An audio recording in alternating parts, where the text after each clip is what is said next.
Chapter 19, The Trunk. Grace and Laurel were heading to Grace's cabin. They had just finished their shift, feeding the hatchlings more than 2 pounds of meat each. Their third meal that day.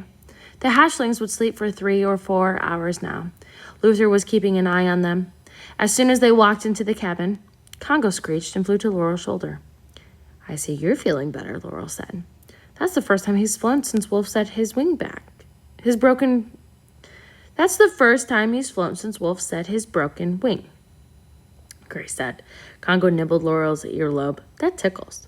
I'm sure he feels neglected. I've hardly been in here since the eggs hatched." "That's not all that's been neglected," Laurel said, pointing to the paper and books strewn all over the cabin. "What is all this?" "The illuminated manuscript that belonged to my mother. Wolf gave it to me for my birthday." "You're trying to translate it," Laurel said. "Yes, but I haven't gotten very far. My mother was trying to translate it too." "How far did she get?" "I don't know." Laurel glanced at the trunk in the corner of the cabin. For the first time, Grace regretted bringing the trunk on board, because she knew what Laurel's next question would be. "Why haven't you opened the trunk?" "I'm not sure. Are you afraid?" "Yes," Grace said, so quietly she wasn't certain she had said it out loud. "I completely understand," Laurel said. "I think I would be nervous too." "But you would open it anyway," Grace said. "Probably. I've gotten over so many of my fears since you taught me how to focus on the high wire, but I haven't been able to look inside the trunk."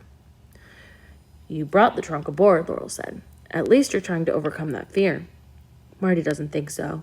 He asked me a dozen times if I've opened it." "That's because it's the essence of your mother that's inside, not his. It's full of her thoughts and dreams and memories, and what are we without those? Sometimes the simplest fears are the most difficult to conquer. As simple as opening a trunk." Laurel walked over to the illuminated manuscript. "Do you know why you're trying to decipher this?" "Curiosity," Grace answered. "That might be, but here's another reason to consider. Perhaps you're trying to translate the manuscript because you know you can't." "What?" "Think about it, Grace. You brought both the manuscript and the trunk with you on the voyage when you knew you'd be back on Kryptos. Why?" "Because Wolf thought my grandfather would send people to Kryptos, and I didn't want them to steal the trunk, and I didn't bring the manuscript with me. Wolf brought it and gave it to me here on the Kolokov on my birthday. We were at sea." "But you knew the manuscript had been removed from the display case in the library on Kryptos."